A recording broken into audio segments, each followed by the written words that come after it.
सबके जैमसी की आशा करता हूँ कि आप सब ठीक होंगे। तो मैं आपको बताना चाहता हूँ कि ये मैं व्लॉग लाने वाला हूँ, अपना पहला व्लॉग। इसमें मैं आपको बताऊँगा कि हमें बाइबल को कैसे पढ़ना चाहिए, हम कैसे परमेश्वर के वचन को सीख सकते हैं।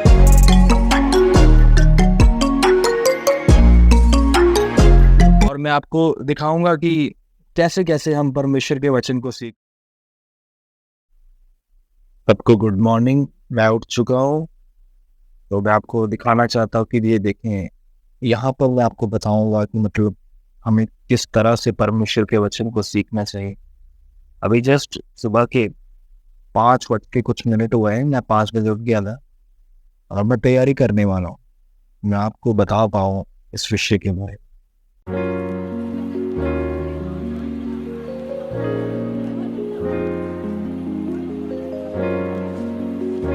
तो प्रेज़ द लॉर्ड सबको।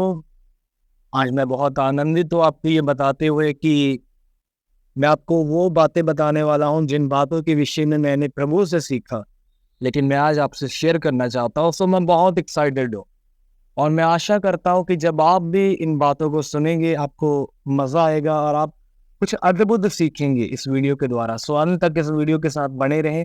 मैं आपको दिखाना चाहता हूँ कि कैसे-कैसे परमेश्वर ने मुझे अपने वचन को टीच किया। तो सबसे पहले मैं आपको कहना चाहता हूँ कि आपको कोई प्लेस चाहिए, जहाँ पर आप कंफर्टेबली बैठ सको, तो ताकि आप परमेश्वर के वचन को सीख सको। और कोई भी नहीं, ज़रूरी नहीं ऐसे मैंने टेबल लगाया, ऐसे आप अपने बेड पे बैठे हो, आप बेड पे अगर कंफर्टेबल हो तो बेड पे बैठ जाइए। कहाँ भी आपको जगह मिलती है बैठने के लिए, जहाँ पर आप कंफर्टेबल हो, आप वहाँ पर बैठिए। और हमें वास्ता जगह से नहीं, हमें वास्ता परमेश्वर के वचन से है। सबसे पहली चीज़ मैं आपको बताना चाहता हूँ कि हम परमेश्वर के वचन को कैसे याद कर सकते हैं। आपको सबसे पहले दुआ करनी है, प्रभु जी मुझे अपना वचन सिखा, कि मेरे अंदर इतनी काबिलियत नहीं है कि मैं तेरे वचन को स्वयं सीख पाऊँ, लेकिन तू अपने वचन को मुझे सिखा। परमेश्वर बड़ा खुश होगा आपकी इस प्रार्थना को सुनकर कि आप उसकी बातों को सीखना चाहते हो। अपने पिता की बातों को सीखना, पिता क्यों नहीं खुश होगा। सबसे पहली बात, परमेश्वर के वचन को आप लिख के सीख सकते हैं। लिख लिख के मैं आपको अभी बताता हूँ कैसे, प्रैक्टिकली करके बताता हूँ कैसे, कि मैं क्या ऐसा करता हूँ कि जिससे मैं परमेश्वर के वचन को इजीली सीख पाता हूँ। दोस्तों, सबसे पहले हमें अपनी बाइबल को ओपन करना है। और अगर हम वचन रूटीन वाइज जहाँ से पढ़ रहे हैं, अगर हम वहाँ से समझना चाहते तो आप वहाँ से समझ लीजिए, या फिर अगर कोई आप और वचन पढ़ना चाहते तो आप और वचन पढ़िए। लेकिन मैं आपको तरीका बताऊंगा कि लिखकर परमेश्वर के वचन को कैसे याद किया जाता है। फॉर एग्जाम्पल, मैं एक वचन निकालता हूँ, इब्रानियों उसका 4 अध्याय उसका 12 वचन लिखा है, क्योंकि परमेश्वर का वचन जीवत, प्रबल और हर एक 2-धारी तलवार से भी बहुत चौखा है, और प्राण और आत्मा को और गांठ गांठ और गुदे गुदे को अलग करके आर पार छेदता है, और मन की भावनाओं और विचारों को जांचता है। मैंने एक वर्ड पढ़ा यहाँ पर, और फिर मैं क्या करता हूँ कि इस वर्ड को कॉपी के ऊपर लिख लेता हूँ। सबसे पहले आपको ये समझना है कि वचन के अंदर हमें एक चीज देखने को मिल रही है, और वह है, आप हेडिंग देख लीजिए, वो है परमेश्वर का वचन। ठीक है ना। आप ऊपर हेडिंग लिख सकते हैं परमेश्वर का वचन।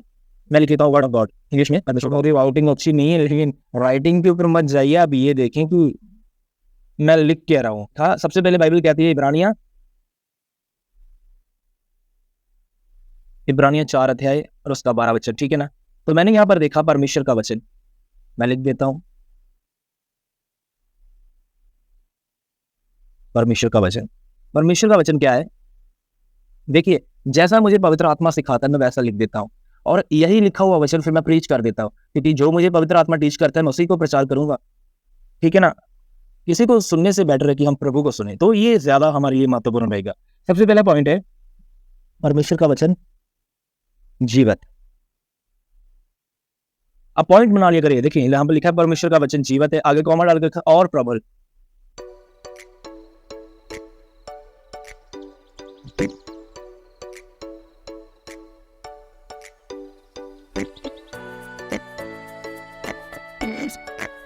मैंने ये सीखा आज की सुबह, मैंने ये सीखा कि परमेश्वर का जो वचन है ना, उसमें 5 गुण आते हैं।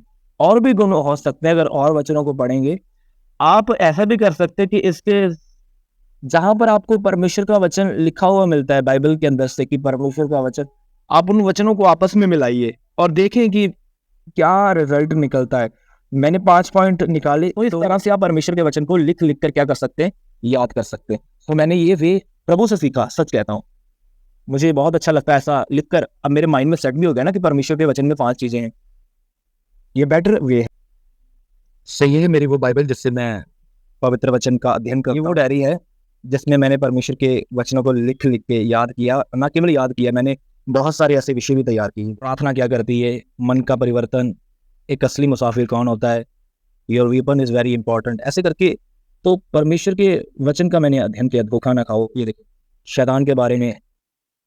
सो ऐसे करके बहुत सारी चीजों को मैंने डायरी के अंदर दर्ज कर लिया पवित्र आत्मा के द्वारा। ये कलीसियाओं के बारे में, 7 चर्चेस के बारे में, ये देखें, संडे का संदेश, मैं ऐसे तैयार करता हूँ टॉपिक। सो ये मैं आपको अपने तरीके बता रहा हूँ। ये देखिए,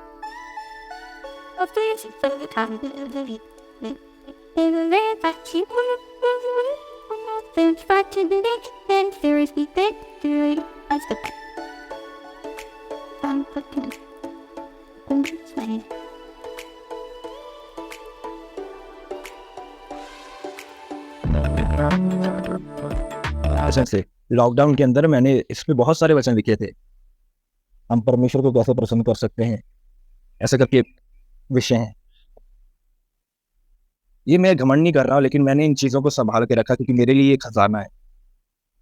अलग अलग प्रकार के बर्तन, विश्वास के विषय में जो हमारे पास टीच किया। ये देखें, एक टाइम के ऊपर हम भी एक बिलीवर थे, प्रभु की सेवा में नहीं आए तो, लेकिन ये जो मेरी डायरी है ना, मैं इसको कभी नहीं छोड़ूंगा, कहाँ गुम भी नहीं करता, क्योंकि मुझे इससे बहुत प्यार है। इसमें मैंने वचन को लिख के याद किया था। देखिए कितनी पुरानी है, इसके कलर्स फैल गए, लेकिन मेरे लिए अभी तक नहीं है। पता क्यों? क्योंकि मैंने उसके वचन की अभी तक भूख को जाने नहीं दिया। मुझे बहुत शौक है उसके कलाम को सीखने का, इसलिए माय फेवरेट बुक साधु सुंदर सिंह जी की। सो इनको पढ़ के भी मैं बड़ा उत्साहित हुआ। मैंने इनको पढ़ को ही, इनकी बुक पढ़ के मैंने रोड प्रीचिंग को अपने अंदर करने का फैसला लिया। सो इनकी बुक ने मुझे बड़ा इनकरेज किया।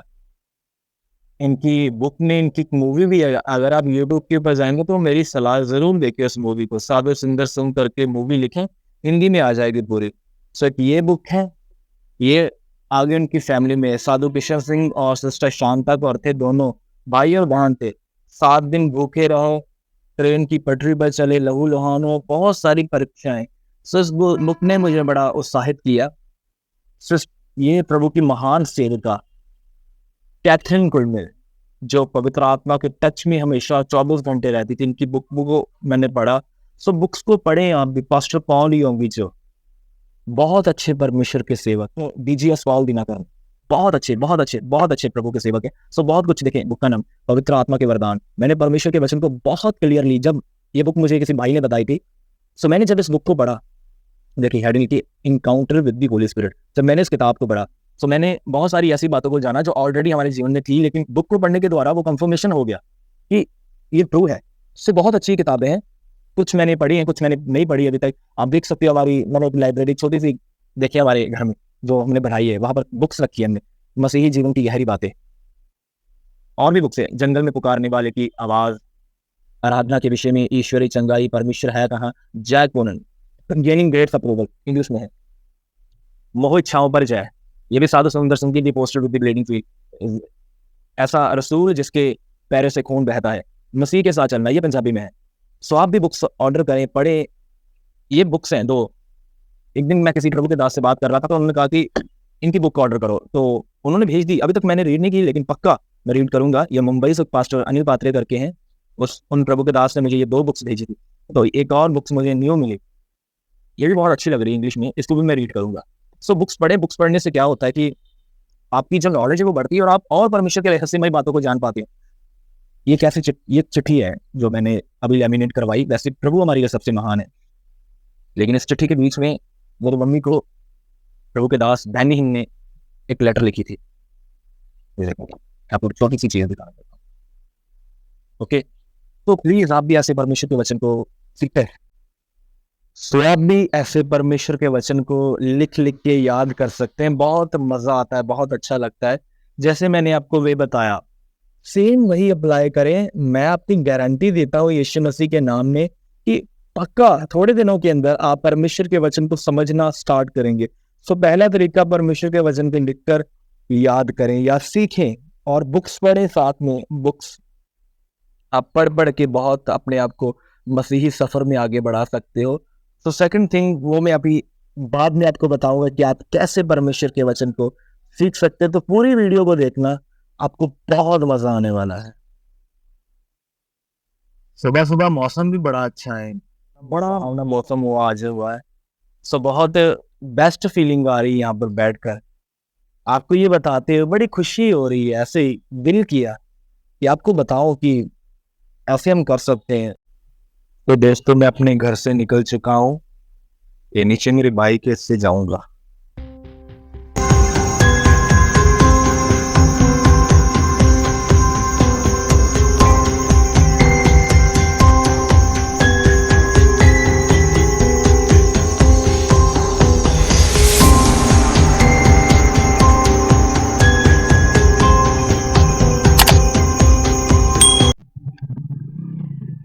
तो फ्रेंड्स, हम अपनी दुकान के ऊपर जा रहे हैं। दुकान के ऊपर जाकर आपको बताऊंगा कि दूसरी बार हमें कैसे करना है। ये हम आगे अपनी दुकान के ऊपर आ चुके हैं। तो मतलब जब मैं आ रहा था बाइक के ऊपर, तो इसलिए अगर वहां पर मैं से मोबाइल पकड़ता तो लोग देखते रहते हैं हमारे इधर शहर में, तो अच्छा नहीं लगता फिर। और दूसरा भी आपको मैं बताना चाहता हूँ, जैसे मैं बाइक के ऊपर आ रहा था, ठीक है, आप भी ट्रैवलिंग के ऊपर जाते हो, कभी बस में, कभी ट्रेन में, तो कभी रिक्शा में, कहाँ भी मान लो आप बैठे हो, तो कुछ जगहों के ऊपर आप बाइबल को नहीं ओपन कर सकते, ठीक है ना। कुछ जैसे ट्रेन में कई बार बहुत ज्यादा भीड़ होती है, आप नहीं खोल सकते, और बसेस में कई बार आप नहीं ओपन कर सकते। हर प्लेस में बाइबल भी नहीं खुलती। लेकिन हाँ, अगर आपको कोई कलाम याद होगा तो वो कलाम आपके माइंड में चलना चाहिए। भजन संहिता एक अध्याय में लिखा है कि परमेश्वर के वचन को रात और दिन मनन करते रहना। अब मैं आपको बताता हूँ, फॉर एग्जाम्पल एक वचन लेते हैं।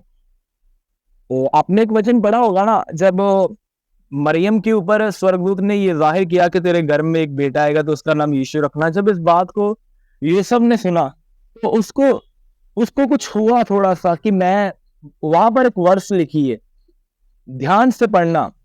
वहां पर एक आयत लिखी है, मत्ती की इंजील के अंदर ही लिखी है, पहले अध्याय के अंदर ही, कि जब इस बात को यूसुफ को मालूम चला, उसने, वो धर्मी था, लिखा है वो धर्मी था, और उसने चुपके से उसको त्याग देने का फैसला किया। मैंने वहां से एक बात को नोटिस किया।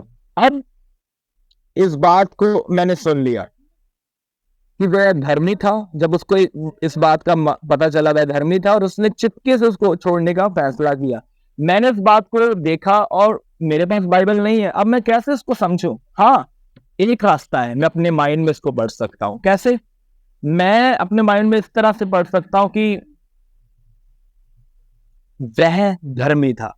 ओके, पहली बात, वह धर्मी था, और उसने चुपके से अपनी वाइफ को त्यागने का फैसला लिया, क्योंकि वह इसको बदनाम नहीं करना चाहता था, ऐसा वचन में लिखा। तो वहां से मैं एक बात सीखता हूं कि धर्मी होने के कारण वह अपनी वाइफ को, जो होने वाली थी, उसको बदनाम नहीं करना चाहता था। वहां से मैंने ये सीखा, मुझे पवित्र आत्मा ने ये टीच किया कि अगर हम धर्मी हैं, अगर हम राइचस हैं, तो हम किसी को बदनाम नहीं करेंगे, हम किसी को भी बदनाम नहीं करेंगे। अब ये मैंने कैसे समझा इस वचन को? मैंने अपने अंदर एक बाइबल ओपन की, मैंने अपने माइंड के अंदर एक बाइबल खोली, और मैंने पवित्र आत्मा से कहा कि पवित्र आत्मा जी, यहाँ पर कोई नहीं है, कोई बाइबल मेरे पास खुलने का कोई उपाय नहीं है, आप मुझे सिखाएं, आप मुझे टीच करें। तो पवित्र आत्मा ने मुझे लीड किया कि वह धर्मी था। अगर आप धर्मी है तो किसी को बदनाम नहीं करोगे, सिंपल।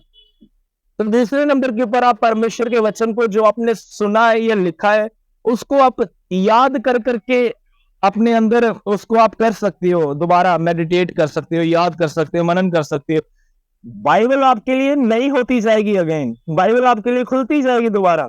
सिर्फ इस तरह से सेकंड नंबर के ऊपर आप परमेश्वर के वचन को सीख सकते हो कि परमेश्वर के वचन को जो आपने लिखा है, आपने याद किया, उसको दोबारा आप बोलते जाओ, बोलते जाओ, बोलते जाओ। या ट्रेवलिंग में, या बसेस में, या कहाँ भी आप हो जहां बाइबल खुलने की संभावना नहीं है, आप अपने माइंड में एक बाइबल खोलो, परमेश्वर उन्हीं वचनों से आपसे बात करेगा, उन्हीं वचनों को आपके माइंड में, अगर आपके माइंड में एक वचन है तो वचन के बीच में से वचन खोल देगा। अब जैसे मैंने उस वचन को आपके सामने बोला, ठीक है ना, अब सडनली मुझे एक और वचन याद आ गया, गलातियों की किताब उसके 6वें अध्याय के पहले वचन में लिखा है कि यदि कोई मनुष्य पाप में गिर जाए तो तुम जो आत्मिक हो ऐसा को संभाले, ठीक है ना।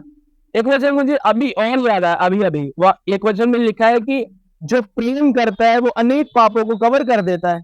तो ये बड़ा सिंपल है, आपको बस माइंड में याद रखना है, जैसे मैंने आपको सुबह बताया कि लिखते जाओ और याद करते जाओ, तो लिखा हुआ वचन अगेन आपको याद आ जाएगा। सडनली एक वचन के ऊपर वचन खुलता जाएगा, वचन के ऊपर वचन खुलता जाएगा। ऐसे आप परमेश्वर के वचन को सीख सकते हो बड़ी आसानी से, पर हेल्प करेगा पवित्र आत्मा। प्लीज, ये दूसरा वे है। तीसरा वे, दोस्तों वीडियो थोड़ा लंबा बन रहा है, लेकिन प्लीज ये सिर्फ और सिर्फ थर्ड बात रहेगी, क्योंकि मेरे जीवन से जो मैंने सीखा वो मैं आपको बता रहा हूँ, जो मैंने परमेश्वर से वचन मांग लेना सीखा, जैसे बात करना सीखा। थर्ड नंबर के ऊपर मैं दुआ में जाता हूँ ना, जब भी, तो मैं सच कहता हूँ, मैं ज्यादा वचन बोलता हूँ। मैं दुआ करता हूँ, धन्यवाद करता हूँ और मैं वचन बोलता हूँ बाद में मुझे जैसा भी वचन बोलना है, मैं वचन बोलता हूँ। मैं कई बार प्रभु को कहता हूँ, प्रभु जी वचन में ये बात लिखी है, क्या आप मुझे टीच कर सकते हैं, क्या आप मुझे सिखाएंगे। मैं दुआ करता हूँ, प्रभु मुझे इस वचन का मतलब बता, और परमेश्वर मुझे वचन का मतलब खोल के दे देते हैं। सच कहता हूँ, अब खुलता कैसे, बड़ी कंफ्यूजन कि परमेश्वर कैसे बात करेगा। देखिए, जब आप दुआ में गए, आपने परमेश्वर से कहा मुझे ये वचन सिखाइए, आप चर्च में सुन के आए, आपको कई बार पास्टर का वचन समझ में मान लो नहीं आया, ठीक है ना, और आप बेटर है, अगर आपने खुद भी पढ़ा आपको कई बार नहीं समझ में आया, उससे बेटर है आप परमेश्वर के चरणों में जाओ और खुदावंत से कहो, प्रभु जी ये वचन मुझे समझ में नहीं आया, आप मुझे समझाइए। तो पवित्र आत्मा क्या करेगा, पवित्र आत्मा आपको उस वचन को समझाने के लिए उस वचन के साथ मिलती या तो कोई सिचुएशन याद करवाएगा, या तो बाइबल में से कोई घटना याद कराएगा, कोई कहानी याद कराएगा, कुछ ना कुछ उसके वचन को रिलेटेड आपको दे देगा। और अगर आपको दुआ में भी नहीं समझ आया तो स्वप्न में आ जाएगा, परमेश्वर कैसे भी आपको प्रार्थना के द्वारा वचन का रहस्य खोल के दे देगा। डेफिनेटली गारंटी है, पक्का है ये। तो ये 3 तरीके मैंने आपको बताए, जैसे सुबह बताया कि लिख के याद किया करो, मैंने आपको डायरियां दिखाई, कॉपीज दिखाई। तो उसके बाद मैंने आपको बताया कि मतलब वचन को बोल बोल के याद करो और मेडिटेट करो। थर्ड नंबर के ऊपर अभी मैंने आपको बताया कि दुआ में परमेश्वर से वचन रख दो उसके सामने, और उसको कहो प्रभु जी मुझे एक्सप्लेन करने के लिए तेरी बुद्धि दे, समझ दे, मुझे मेरी हेल्प कर। तो ये 3 वे हैं जो मैंने अपने जीवन में अप्लाई किए, और सच कहता हूँ मैंने अपने जीवन में अप्लाई किए, आज तक काम कर रहे हैं वंडरफुली। ये वे हैं, आप देखो मेरी फेसबुक आईडी के ऊपर या फिर मेरे व्हाट्सएप स्टेटस के ऊपर मैं कैसे वो लिखता हूँ, लाइंस लिखता हूँ, वो सब मैं पवित्र आत्मा के द्वारा लिखता हूँ। तो कैसे लिखता हूँ, जब मैं दुआ में बैठता हूँ तो परमेश्वर मुझे टीच करता है, तो इसलिए वो लाइंस जो मैं लिख देता हूँ पवित्र आत्मा के थ्रू, वो वंडरफुल बन जाती है, अद्भुत बन जाती है। देखिए, मैं ऐसा नहीं कह रहा कि मैं कोई घमंड कर रहा हूँ, नहीं, ना तो मैं घमंड कर रहा हूँ, ना तो मैं उस बात को छुपा रहा हूँ कि वो लाइंस अच्छी नहीं, अच्छी होती हैं। मैं जानता हूँ जब लोग पढ़ते हैं तो वो ब्लेस होते हैं। क्यों ब्लेस होते हैं, क्योंकि मैंने उसको इन 3 तरीकों से पाने की कोशिश की। तो आप भी ऐसा करें, प्रभु आपको बहुत आगे बढ़ाएगा, प्रभु आपको बहुत आगे लेके जाएगा। सो ये मैंने एक व्लॉग टाइप पर कुछ ऐसा करके कि आपको समझ में आए, मैंने बस बताने की कोशिश की है। अगर आपको समझ में आया तो प्लीज एक काम कर देना, कमेंट कर देना, जिससे मुझे ये पता चल जाए कि हाँ आपको समझ में आया है, और कमेंट करके मैं उत्साहित भी हो जाऊंगा। एंड चैनल को सब्सक्राइब कर देना, लाइक कर देना और आगे भी शेयर कर देना। और अगर आपका कोई सवाल है तो अपने कमेंट में लिख दीजिए, और हम उस पर भी वीडियो बनाएंगे, उस टॉपिक को भी क्लियर करने की कोशिश करेंगे। और अगर आप चाहते हो कि हम इस ऐसी वीडियोस और बनाए तो प्लीज एक कमेंट कर देना कि भैया और बनाए ऐसी वीडियो, हमें हेल्प मिली है। प्रभु आपको बहुत आज के साथ ब्लेस करे, आपको आशीष दे, यीशु के नाम में चैंपियन।